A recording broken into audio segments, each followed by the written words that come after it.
Well, Meg, thank you so much for joining me on the Untitled Chapter podcast. Yeah, my pleasure. So excited to have you here. I thought we would start out. I was doing these lightning rounds at the ends of the interview, but I found that it's a great way to sort of warm up. So you want to play along with the lightning round? Yeah, Sure, let's do that. sure, whatever the hell that is. Give you no warning, no warning about what this is, but this is easy. So what's your favorite recovery book? Probably the one, of course, that I can't remember the name to. And it's all these famous people with their stories, and I think that it's called. Shall we circle back? Yeah, let's go back to that one. Okay, we'll circle back. Favorite recovery book. Okay. Do you have a go true? Oh my God. Is this how that's going to go today?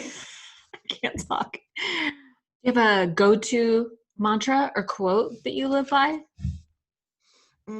Okay, honestly, yeah, probably be the person you needed when you were younger. Be And the like when person you needed when you were younger. and it applies to almost any situation because like even 10 minutes ago I was younger than I am now. So like just be who I needed someone to be for me, and I probably won't be doing harm. Oh, that is awesome. Um, well, this is kind of funny that you say that because the next question is, what's one thing you wish you knew when you first got sober? It's kind of your younger self, right? Yeah, no kidding. I think that I wish that I would have known that it's a blessing when I don't get what I pray for. Ooh, that's a good one. Yeah. It's a blessing. That's a good one. Do you have a regular, like a daily self-care recovery routine, or is it more of a weekly routine? What's your self-care It's routine look like? definitely daily, although it varies sometimes daily. I'm really fortunate that I have a group of women in my life that we Hmm. have like a group chat, and one of Oh, them first thing in the morning, like readings from multiple different like daily devotionals and reflections. And so usually that's like the first thing that I see when I touch my phone. But I try to the best of my ability to pray before I even get out of bed.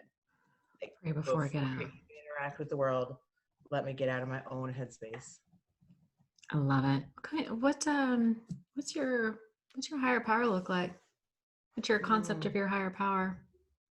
It's ever evolving. I use the Mhm. term God out of easiness and Me too. versatility. But honestly, I think my most accurate description of what I think my higher power might be like is Awa from Avatar. That's my actual You are. truth. Girl, I Yeah, I totally think get there's it. an energy that is everywhere. I don't picture like it's not my parents' conception of God. It's not my childhood conception of God. If I had to guess, it seems like it would make more sense that it's female, but it's everywhere. It shows up in almost everything. And like when I feel it, it's like those little fluffy things that land on trees. And I'm like, oh, I'm in my God space. Okay, so favorite movie ever. I love that movie, Avatar. I've seen it 1,000 times.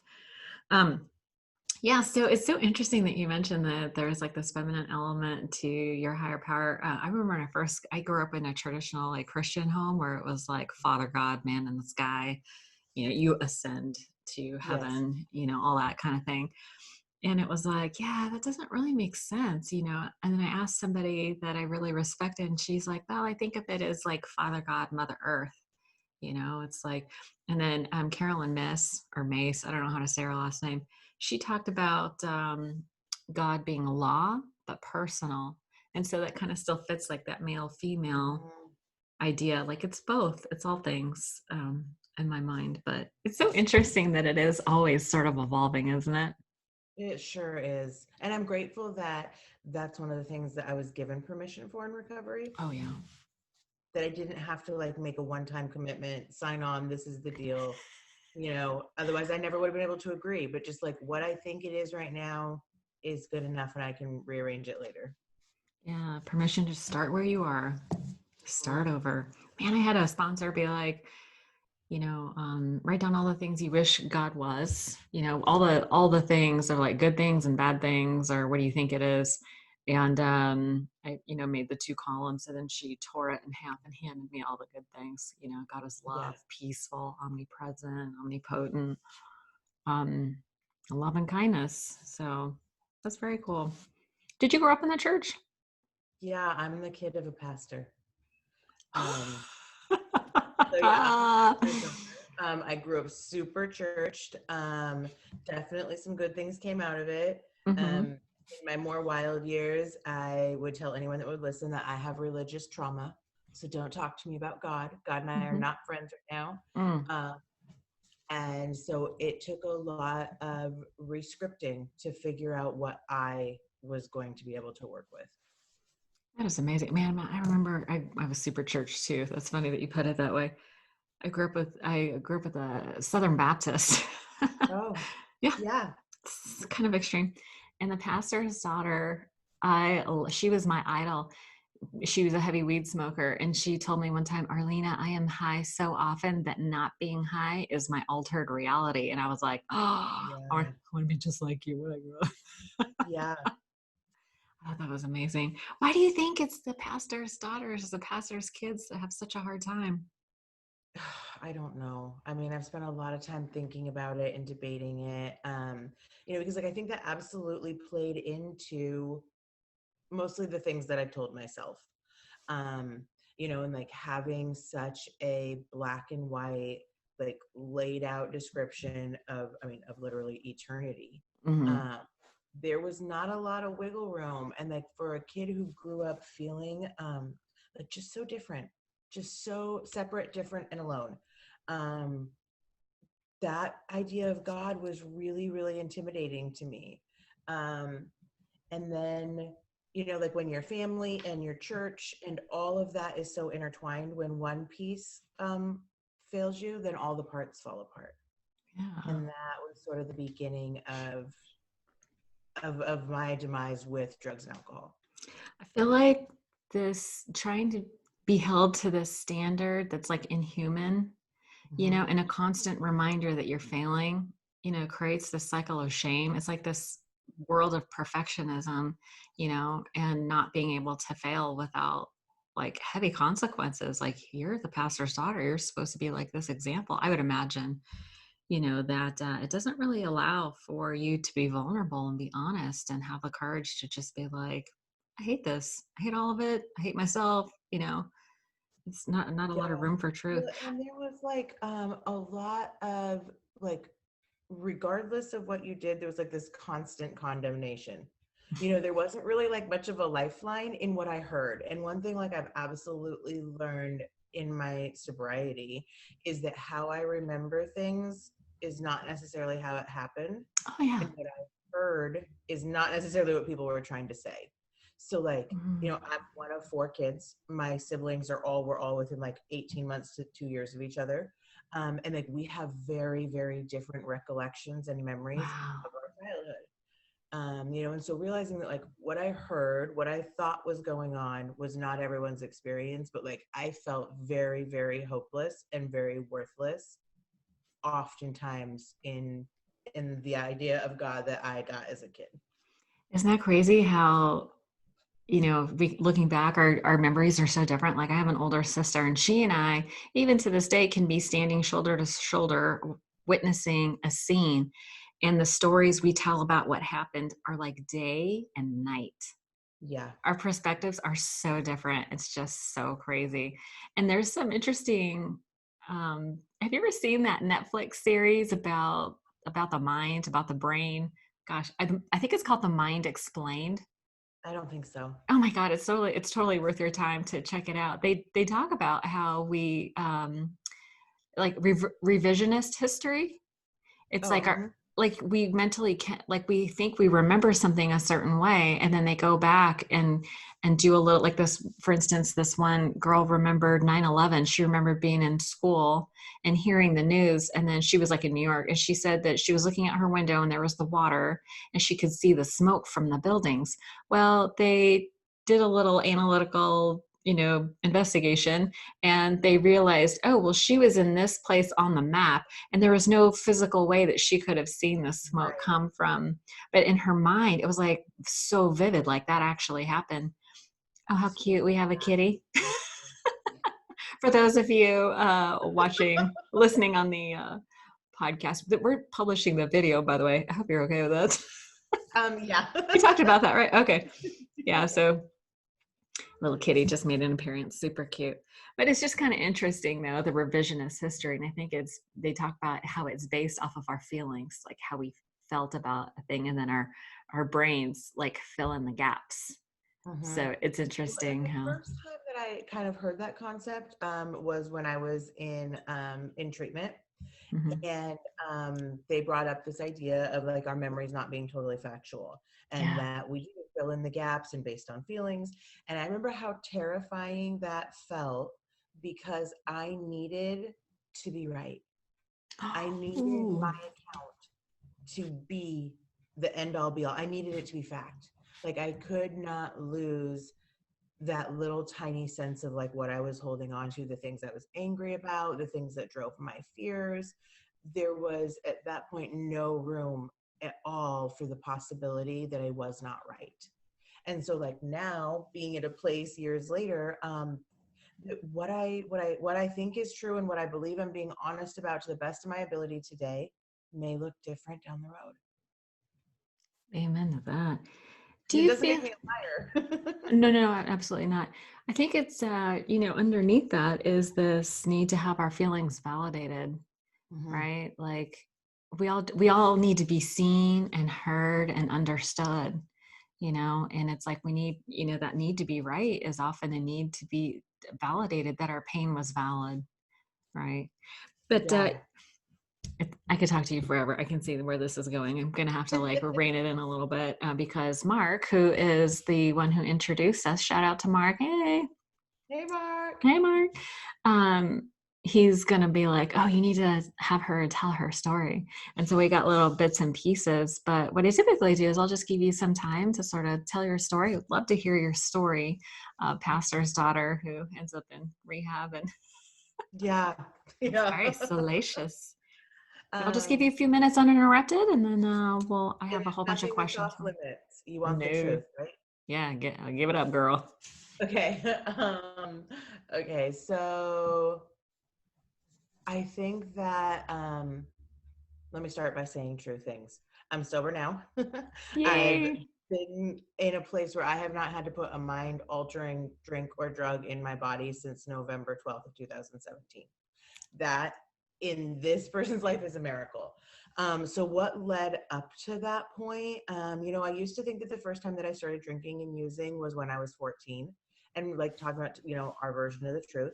That was what I really believed was the first time that like I found substances. And I realized that the first time that I ever touched drugs was that I stole my brother's Ritalin, and he had ADHD. My parents often reference like, did he take his meds? Like whenever he was acting out, there was like in my mind, at like 12 or 13, there was this magic pill that could make even my brother normal. And having this constant feeling of not being right, of not being like other people, it was really a curiosity thing. Like maybe this pill will make me normal too. And I took it and I stayed up for like 2 days and I absolutely loved it. I loved being alone. I loved not having anyone tell me what to do at night. I loved feeling different. And that was sort of like what it was, and that was it. And then, about a year later, um, I was sexually assaulted by a family member, and I did every drug I've ever done in the year following that event. Um, and talking about like church and God and family, because everything was so intertwined when that happened, then all of my ties to what was supposed to be sort of crumbled. And so I was 14 then at that point, did everything I could to escape me. um, and that went on through like the 3 years of high school. I started to realize I was headed down a path that like mostly got me consequences. I think part of it's pastor kid. I don't like being in trouble. I don't like being yelled at. I don't like being told what to do. So like my desire to behave is not because I agree, but because I really don't like being embarrassed. And so like as I got older, I didn't like failing classes. I didn't like constantly being in trouble. I didn't want to end up a person that was basically called out. So I did like this super alcoholic thing, and I moved to Connecticut from Lowell, Oregon.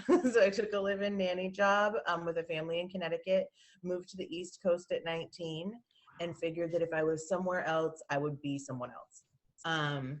And that worked. That really did work for a period of time.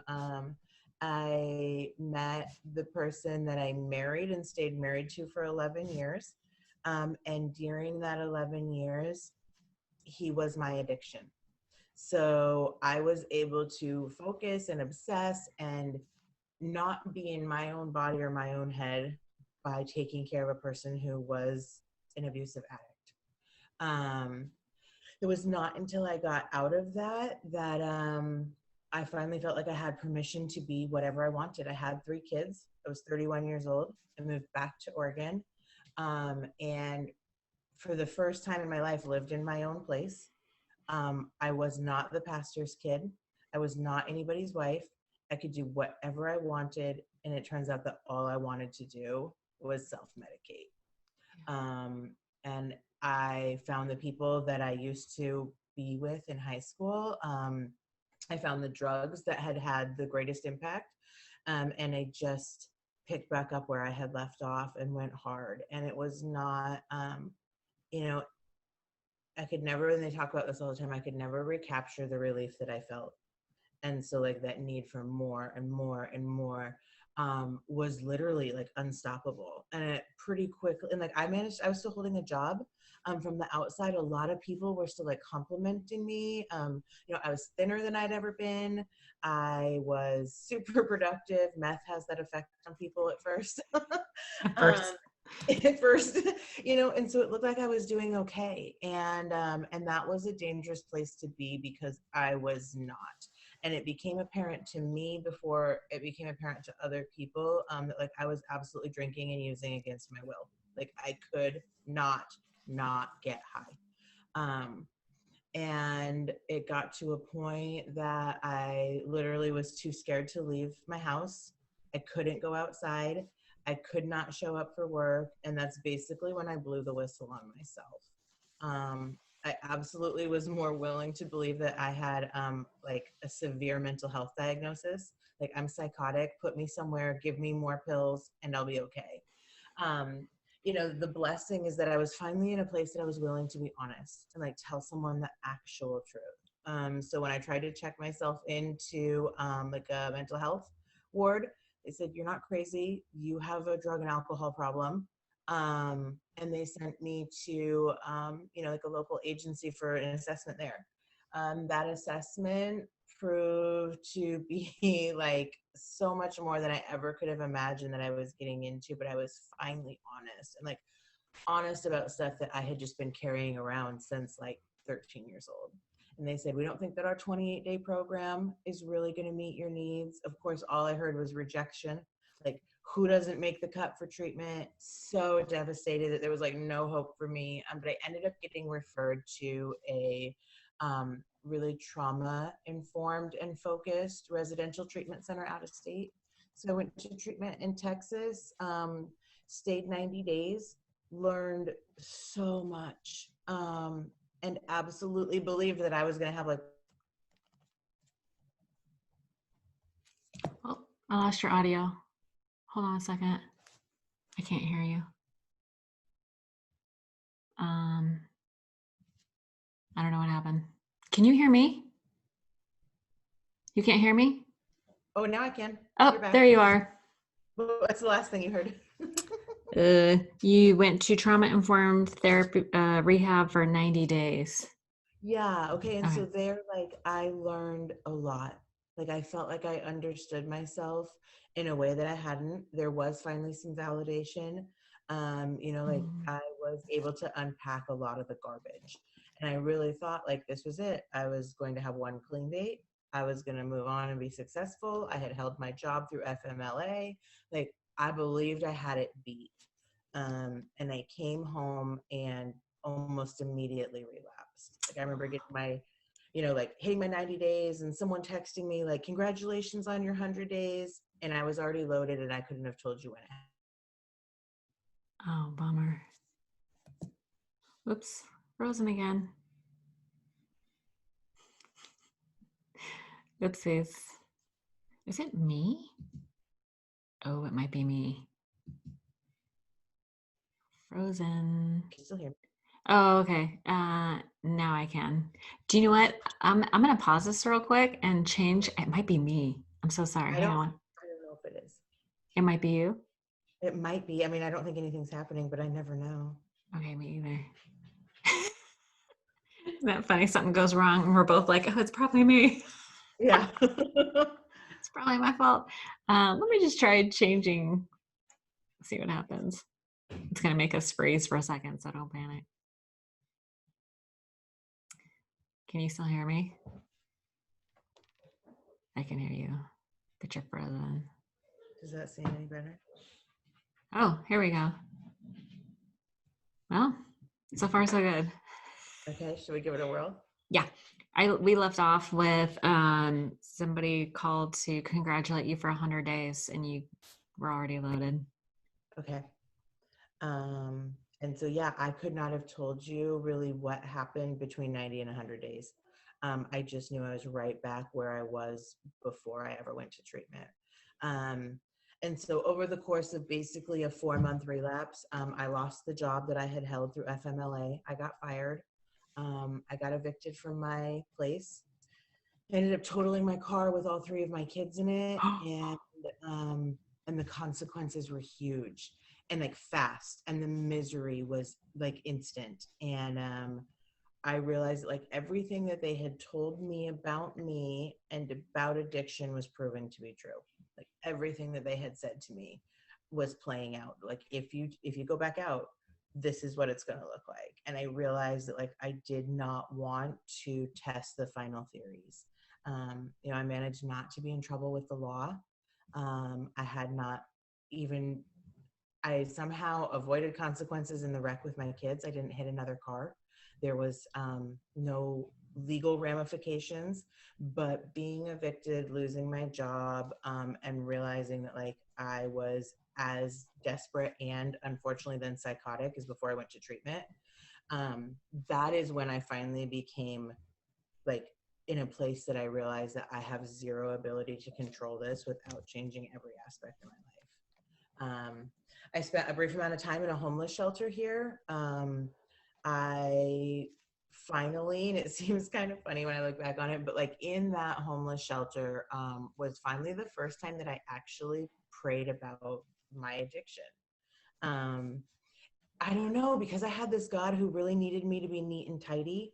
I was going to come to God when I had everything fixed to show him what I did. Like, ta-da, I'm not broken anymore. Can I go to heaven? Um, and it was finally at that place of relapse that like, I'm like, whatever it is that's wrong with me, like you have to take it out of me because I don't want to die. And Mhm. that is the beginning of like when things changed for me. And I would love to say that like that prayer was also my final clean and sober date. But no, I experimented with some other things, like if I used over the counter meds in large proportions, that's not really a relapse, things like that. If I abused something I had an actual prescription for, like, does that still count? And I finally like realized like what my innermost self is, what I'm willing to admit I need help with, like has gotten deeper with each relapse. And like me alone with me in a bathroom looks the same regardless of the substance. Yeah. And like luckily I haven't had to medicate since that last realization. And that's been like a little over 3 years ago. Oh my God, that's amazing. Okay, couple of questions for you. I know that you're currently studying now to be a drug and alcohol counselor. Do I have that right? That's right, I am. So, what's the difference between trauma informed rehab and just like standard run of the mill rehab? I think that trauma informed is really becoming like a catchphrase, and that more and more people are realizing it's important. Hmm. But I think that like how it's actually played out looks really different. And now by no means am I an expert on this. This is just like from a client perspective From a and client like what perspective. school. Hmm. Um, that like where I went to treatment realized that like until some of that stuff from the past could be looked at, there was absolutely no way that your brain could take in new information. And like, Oh, and I remember like they told me like you are still running your life based on the hurt feelings of like a 12-year-old Megan. How's that yeah. working for you? And like I couldn't get it at first, but it really became a place that I could like examine core beliefs and like what are the Yes. things that I tell myself about myself that end up with the same results. And you know, like the treatment center that I had done my assessment with, although super effective, have helped tons of people like in my area. They really pretty much have like a 28-day program. It's essentially substance focused. And there's just not the capacity or the staffing for looking at all the stuff that led up to the self-medicating. Okay, yeah, the trauma piece is so important to acknowledge, process, and resolve so that you can change your beliefs and look Yeah. at the world, look at yourself differently and how you operate in the world.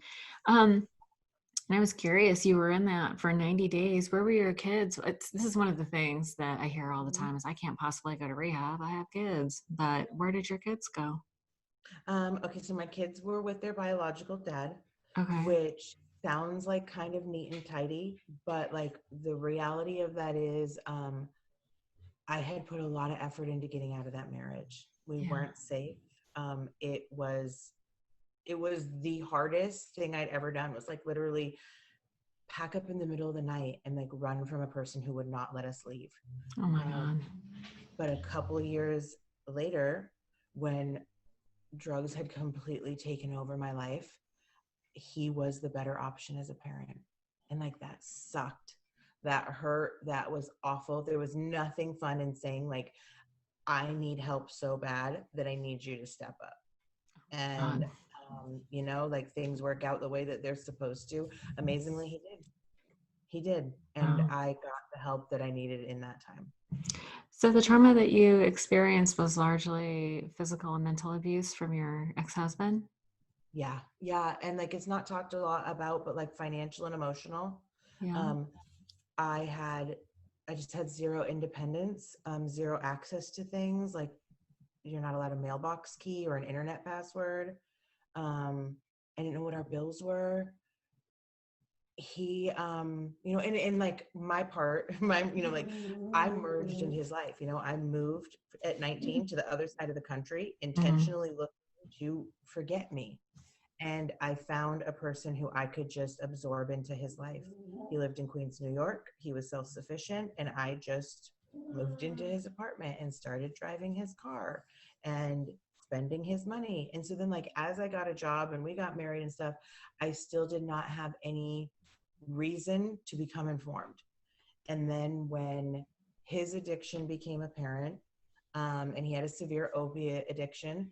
Oh, At that brutal. point, I wasn't, you know, using, and our life got really scary really fast in terms of like living without utilities for extended periods of time. Oh my goodness. With children Yes, in yes. New York when it was freezing. When like, and we lived in New Jersey at that point, and it was with my older two, which are 18 months apart. When they were babies, it was constantly trying to make up a story about why things were the way that they were. To the Um, kids. yeah, and like we would play camping at home, Yeah. and what was I think the most hurtful was that I felt so alone in trying to fix it Mm. because he was so checked out. You know, like standing in line for food boxes with two little kids to go home to a house that doesn't have power, just being humiliated, constantly having our account overdrawn, and like that was really the point. Like when I started questioning things, you know, like why can't I check the mail or who do I call when our power is off? Um, that that it really set the stage for just a perfect storm, and he was not willing to let anybody in, including me. As he got more angry, my fear for the kids got bigger. And although he was rarely physically abusive, like punching walls and, not letting me leave rooms was enough that I just didn't want the kids to get caught in it. And, and like the truth is, that went on for like another 5 years. I had a third child. We tried moving to another state. And when we finally made like that other geographical change from New Jersey to Georgia, and I was right back in the same situation. I've always worked in healthcare. So, like I've worked in hospitals in various states. I've always been able to like be employed and present as though I'm okay. And then going home to this total just chaos and crazy making and, like hiding things and then being mad at me for losing them and just like the stuff and changing the temperature on the stove and being mad that food was burnt and turning off alarms and making me late and then making me think I wasn't organized, and it became total insanity. And after the birth of my third child is when I started drinking on a daily basis, and so that started before I left him. And then once I left, that just went absolutely like full bore. Wow. So thank God he stepped up and you got to leave the kids with him. That must have been, I mean, talk about willingness and desperation, just wanting to change. Did you have that experience of just like being willing to do and whatever it took to change so that you could, take care of your kids and save yourself? Definitely. There was a point in between having my first assessment done and finding the treatment center in Texas that I had finally been honest. I literally, I couldn't get out of my house. I could not leave. I could not drive. I could not go places. The paranoia and the psychosis was just so horrible. And I basically was like, either they need to come up with a bed or I'm going to kill myself. And that was the point where I'm like, something has to change. And my world had gotten really, really small by that time. Yeah. And I had basically three people in my life: my sister, the drug dealer, and the drug dealer's best friend. Oh my And I goodness. basically took a survey and I'm like, either I have to find someplace safe to be or I'm going to kill myself. And the drug dealer and the drug dealer's friend said, whatever is wrong with you, treatment's not going to fix. Kill yourself. Are you And serious?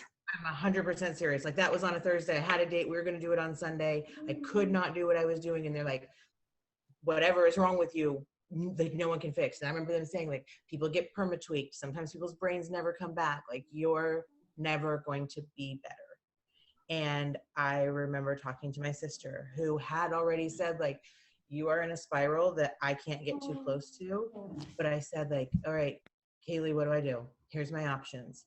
And and she said, if there's any hope for you, go do it. Like get your crazy ass on a plane, go, wherever you need to go and get better. And I remember like thinking, oh no, like the vote is 2-1. Two people think I should die and only one person thinks I should live. And the fact that I was sad about that was the first realization that I didn't really want to die.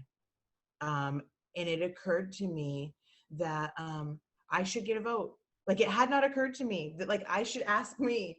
And so I did. I asked me, and I thought, I don't want to die. I don't want to not ever be there for my kids again. And so like realizing that the vote is now 2-2. And if it's a tie, I should at least try. And I held on, and I was more afraid of killing myself when I was coming down or not high than when I was drunk and loaded. And so I stayed that way. I stayed as intoxicated as possible until I got that call and said, there's a bed. And somehow I managed to book a plane ticket and write down the place that I was going and get on a plane, and I left. And I was determined to at least figure out if I could break the tie.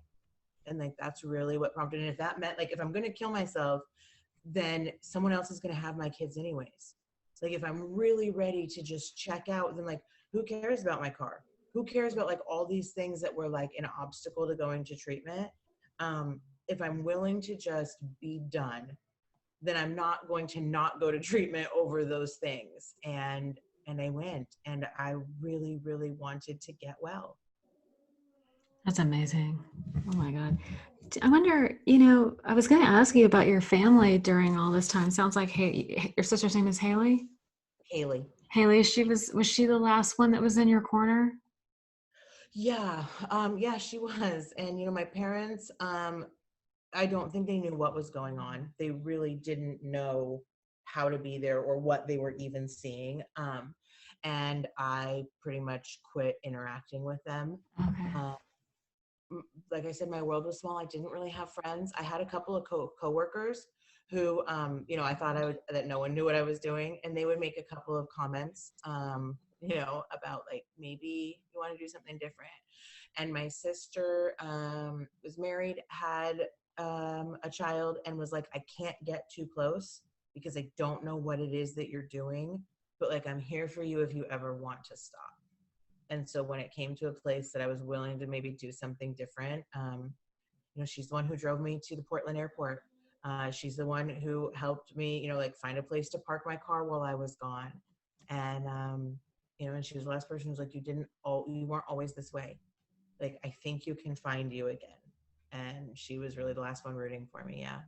Oh man, Haley, the connoisseur of hope. Mhm. No, that's incredible. I love the thought process though, because as I don't know what it sounds like from the outside anymore. I've lost all perspective of what like normal people think, but I understand that. you know what I mean? Like we have a new normal. And the thought process of I'm going to lose everything anyway, Hmm. right? I have nothing to lose. Like someone else, if I die, someone else is going to raise my kids. Like if I'm dead, who cares about the car? That thought process of if I'm going to lose everything anyway, I may as well just try this one thing and see if Hmm. it works, see if I can find. And that's off, there's this idea that you have to be 100% committed. And I would disagree. I would say that the commitment has to be 51%. Because as long as you're just tipped over in the other direction, there's a chance. Yeah. Right. And that's what I was hearing in your story is like, well, 50-50, two Right. votes, right? Right. There's two votes, and the tiebreaker might as well. I mean, you Right. really literally had nothing to lose. The short form of the serenity prayer, which is fuck it. Right. It helped me know when to say fuck it. Right. And the other thing I was going to ask you when you were telling your story is what happened? Did the kids, when you got in the car accident and totaled your car, did the kids get hurt? No, I mean, talk about like some sort of divine protection. And I mean, I don't know. I cannot really explain it. It was only me and them in the car. Like at that time, I didn't really consider myself very intoxicated. I mean, I've been way drunker, so I wasn't drunk driving. But we had spent the day at the lake after being on a multiple day run of not sleeping. And in my mind, like, I'm going to be a good mom and have a good day with them and take them to the lake. And like drank while I was out there. I never ever not smoked weed. But like I hadn't used meth that day. And I wasn't with any of my party people. So like in my mind I was in mom mode. And on the way home from the lake, I must have fallen asleep. I really don't know, but like my oldest was in the front seat next to me. My two younger ones were in the back. One of them was still in the car seat, and I crossed over the opposing lane of traffic and into a ditch and hit someone's mailbox, and it totaled the car. And it shattered the windshield, and like there was definitely like damage done. There was like looking at the car. I mean, because of the way it landed in the ditch, like we couldn't even get out on the passenger doors. So like trying to get the kids out through the driver's side, like through the broken windows. Oh my God. Um, and we're in our swimsuits. And I remember kind of having one of those moments of like thinking like, this looks really bad. And where we were kind of at with the lake was rural. Someone called 911. And so like the local volunteer EMTs showed up, and they did a basic check on everyone. There was no other car involved. The guy whose mailbox was hit was not concerned about his property. I had AAA like a good adult, so they were going to tow my car, and someone came and picked up me and the kids. And I remember they asked me like, have you been drinking? And I said, no, I've been at the lake with my kids today. Like that was my, like, of course I haven't. No, don't be And ridiculous. yeah, no, why would you even say that to me? And Weird. like I had, like my to-go day cup in the console of the car. But someone showed up to pick us up, and that was it. Like I had to call my insurance company. I did deal with questions from the kids' school, but compared to what it could have been, and like some like how I've kind of learned to make sense of why didn't I have some of the consequences that other people have, is that like I think my higher power has allowed me to go through anything that's going to help me be useful to others, and Oh, has protected me from consequences that would stop me from being useful to others. And like if I would have gotten a DUI, if I would have gone to jail, I would have lost my license. Like I would have been giving all those people rides to meetings when I first got sober. I wouldn't have been right. able to be Yeah. employed. Yeah. No, talk about being of service to others. What was the process like for you? Did you go through the traditional 12 steps and meetings and the whole? Yeah. Absolutely. So what was your process of finding a sponsor like? Oh, so awkward. All right. Like Awkward. so Yeah.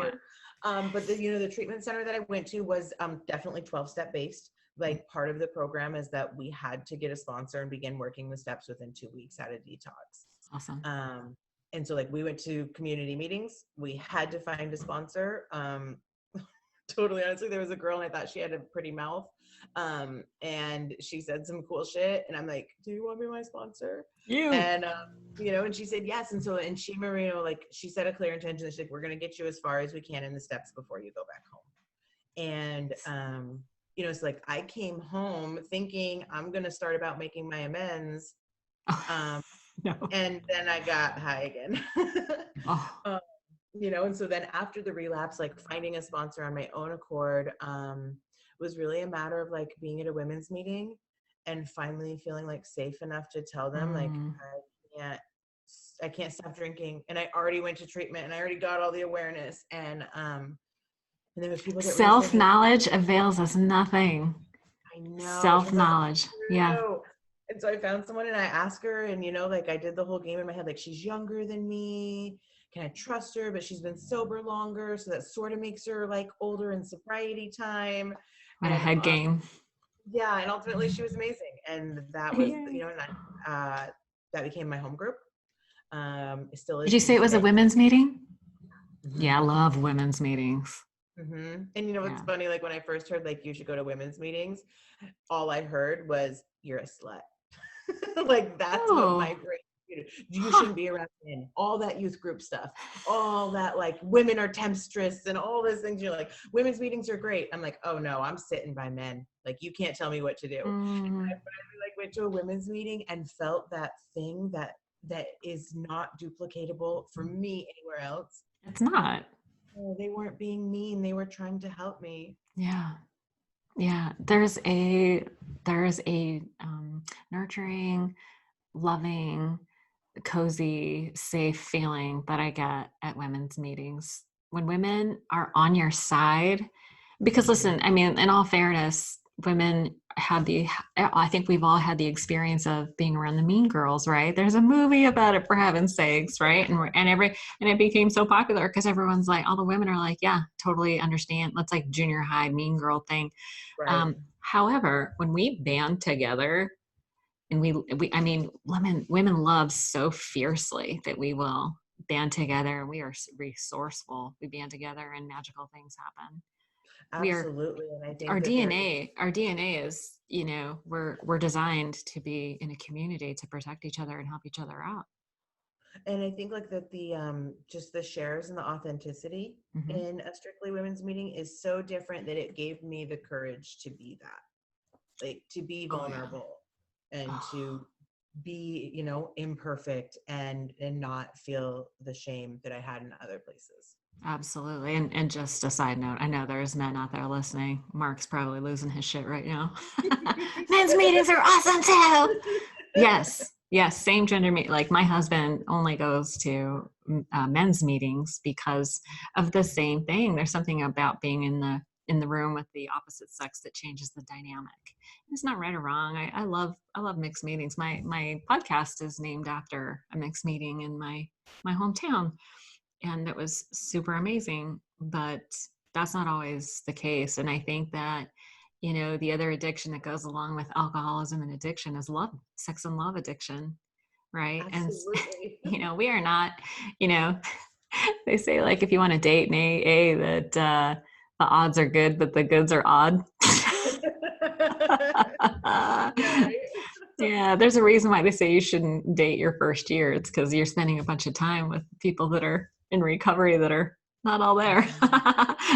Well, and like that's the things like I realized like the alcoholic part of my brain like was working way before I ever found drugs, Oh yeah. And like I mean, I could use a dude to get out of myself just as quick as a drink, like Mm-hmm. shoplifting, self-harm, like any of those things, Mm.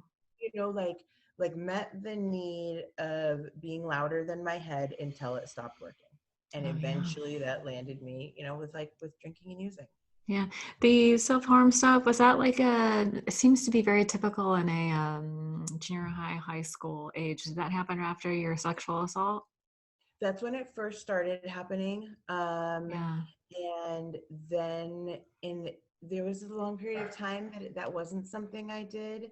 And then after my divorce, it began again. Was it like And cutting? yeah, Yeah. and like adults with weird cut marks, and it wasn't like a repetitive cutter. Like Yeah. it was a lot more let's see if this will kill me cutting. And Oh, so when geez. those things show up on an adult, like in a doctor's or a hospital's, Yeah. the questions became a lot more direct, Mm-hmm. and I realized like this is not like playing around in junior high. So when you Like say the questions become more direct, I think this is really important to note. A coaching client of mine was like, somebody asked me, "Do you have plans to kill yourself?" Like nobody asks that question. mhm, I think it's mhm, an important question just to ask. Do you plan to kill yourself? Do you have a plan to kill yourself? Are you thinking about killing yourself? Those are very direct questions that people don't ask very often. right. Well, and like what my experience was, and I was grateful for it at the time, especially like interacting like with patients or the public, or like people in a very like brief, like not relationship. Mhm. They were very quick to offer a possible explanation. And they'd be like, For "Oh my gosh, did that happen gardening?" Yes, oh, yes, it did. One person said something about like, "Oh, I did that same thing to my arm on a fence." Yeah, that fence. And I was so relieved that they were willing to fill in the blank.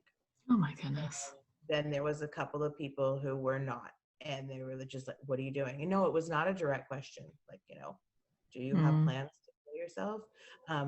But more like, what are you doing? Like, what are you doing to yourself? yeah. And So I don't know. accusatory. I mean, hopefully they said it with empathy. I mean, I think I, people get scared, right?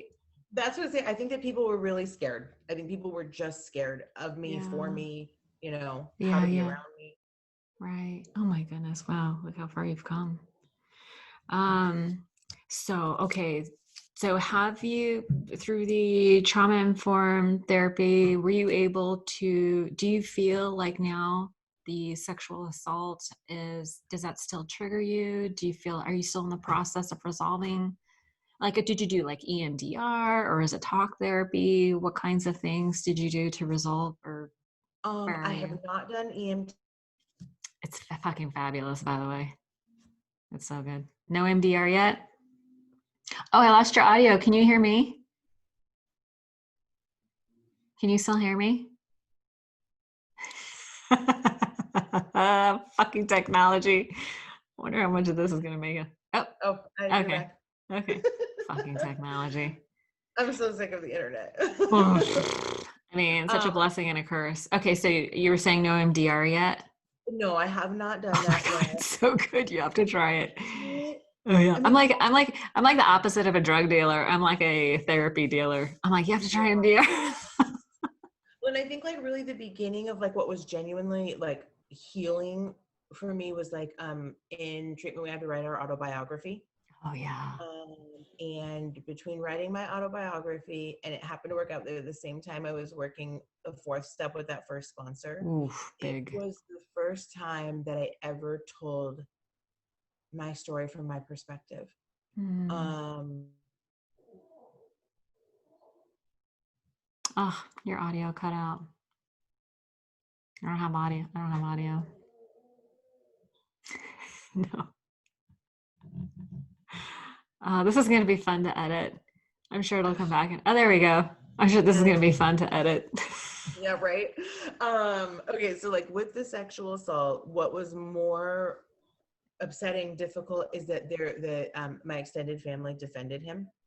That's Um, typically what happens. and people from the church took a really like, we're not getting involved in this. So like this person continued to show up to church. We had to continue to be in like the same area, and it became really, really confusing. How, and you were And 14? I was 13, Oh, 13. How old was he? 27. Oh my God. And like, and this is just like the truth of it. And like, I guess I realize I still have shame because I still like feel ugh, like talking about it or Yeah. calling it for what it is. But like the facts around it is that it was a cousin-in-law, and my cousin, who I adored, was dying of cancer. Oh my And God. he babysat us on a Father's Day Sunday so my parents could go out, and he spent 6 hours doing horrible things. And literally less than a week later, my cousin died without ever being told what had happened. And so we dealt with her funeral. Um, Everybody felt sorry for him. yeah, people felt sorry for him. There was accusations that because I looked like her, he couldn't help himself. Oh I was, like required to sit with the entire family at her funeral, my God. sitting with him. So all of that became so confusing, like that I just could not make sense of what was happening. And there really wasn't the space, or I don't know. The first time I was able to look at that with some outside people was in treatment, Yeah. and really being validated that like that behavior from those adults was sick, like that you really, really were innocent and worth protecting. I needed to hear that to be able to begin to heal. Oh my God, that is the craziest thing ever. Are you still there? Yeah, I am. Oh, I was like, oh shit, not again. Yeah, okay. So yeah, the validation and acknowledgement is huge as a beginning to process. Mm-hmm. Yeah, I Mm-hmm. would highly recommend EMDR. It's amazing. I mean, and this is me at 26 years of sobriety. I didn't do it till just recently. But now Right. I'm like, oh, why did I wait so long? And Mm-hmm. there's this idea of like optimal recovery. It's like just because and I'm sure you see this a lot in the rooms. Just because you haven't drank or used in a long time and you've been through the steps doesn't mean that there's not more work to be done. Oh, absolutely. Yeah, I've seen people who are like, well, I haven't drank for a year, so I don't need to do the steps. Well, you still are carrying around unprocessed experiences. How about we process those so that you're not? I think most people just grow accustomed to their pain. They become Mm-hmm. tolerant of it. That's one thing I think that sobriety has like given me is like a way lower pain tolerance. Yes, Um, which is that I, appropriate. yeah, that I cannot sit in discomfort without medicating it. And if I've agreed not to medicate it, then I have to address it. Right. Um, and they get that people who don't have my problem don't need my solution, because sometimes I get judgy or frustrated. Like why are other people able to have a different path or go a different Right. route, or, do less work, and Okay. not go back. And I'm like, for what, like I have to do what I have to do to stay well. And sometimes that looks different for other people. Yeah, it's, stay in your own lane, right? We just have to Yeah. stay focused on our own. Sorry, do you hear my dog barking? It's been one of those Hi. days. Yeah, that's okay. He was outside my door whining a second ago. Yeah, super highly produced podcast. Not at all. Well, listen, your story is just amazing. And I'm your voice is so needed, and I'm grateful that you're on this path to with school and with your, it's like you were always a healer. You're in the healthcare industry, so it sounds like you've come from a family of like, I think the message behind religion, it's like this desire, this calling to help, like we call it a calling in the religious community, right? Yeah, this calling to help lead people out of suffering, right? And so it's been a part of your DNA your entire life, and you've always done it. And there is, we have to put the oxygen mask on ourselves first before we can be useful to others. And you're doing the work. It's so hard. It can be so hard, but wouldn't you say it's worth it?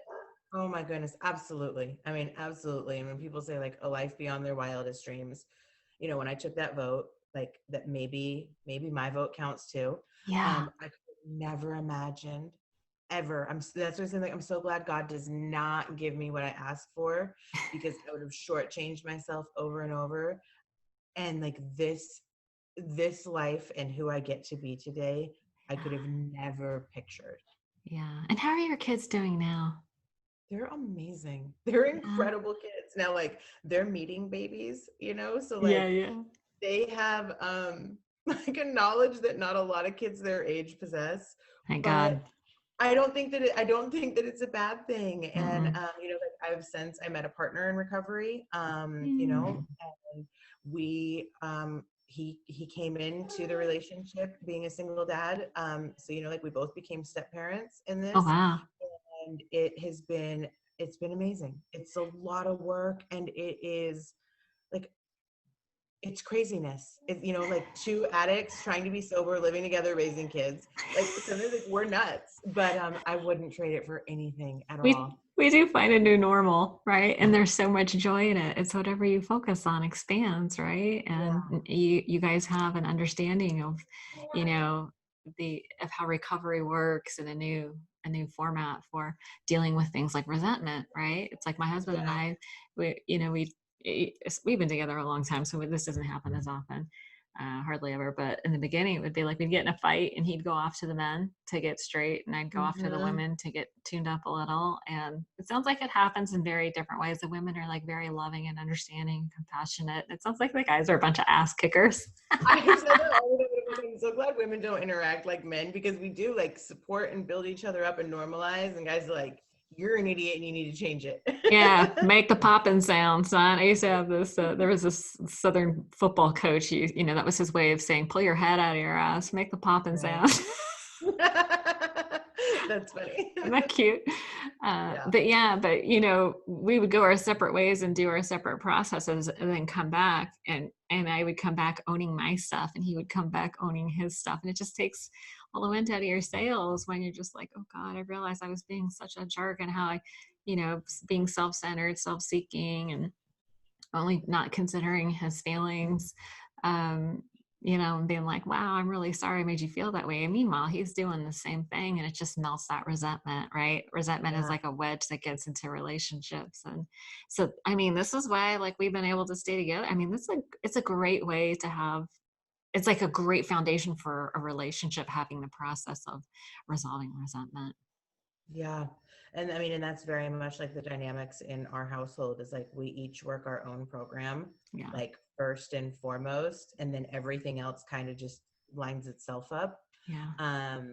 But like before we started really spending time together, I remember telling him, like, I can't have a relationship. I don't know how to be healthy. My sponsor won't like this, like giving him all the warnings, and him saying, like, if I can just be like number 3 or 4 on your list, like, Mm-hmm. I'm what does that mean? Like, he wants us to see other people too, like just my thinking was so distorted. You're Like, all, what does that mean? And when he said, like, I know that like your program and sobriety has to come first. yeah. Your kids are always going to come second. Yeah. If I could be like third on the list, that's all that I'm looking for. And like that, Wow. yeah, That is yeah, so healthy. Yeah, I remember my mother-in-law, she was a program, Al-Anon, and she would say it's God first, then, God first, your recovery, your husband, and then your kids. She like shuffled I mm, was all, really? My kid, because you always think, oh, your kids should come first above everything, because if yeah, mom's not right, nothing else will be right. Because when mama yeah, ain't happy, nobody happy. That's yeah, amazing. Well, you are living a beautiful life and a beautiful example of recovery. I'm so happy that you've made your way out of the seemingly hopeless despair, and that you gave yourself a vote. yeah. That is genius. It's a stroke of genius. Um, Well, I mean, I feel blessed in every single way. And like, I know there's other people that are wondering, like, is it worth it to keep trying? Like, Yeah. do I quit or do I cast my own vote? And like everyone says it, but like if I can do it, it can be done. Anyone can find their way out if they are at that place that they're truly willing to do whatever it takes. Yeah, absolutely. Get help. Yeah. If you're thinking about killing yourself, reach out and ask for help. You have nothing to Yeah. lose. There is always hope. Well, Yeah. Megan Love, I love that your last name is Love. Thank you so much for spending this time with me. I'm so grateful to Mark that he connected us. Your story has filled my heart with um, hope and inspiration. And I just know that your story is going to touch the hearts of others. So thank you so much for your time today. Thank you for having me. We'll talk soon. All right. Bye bye.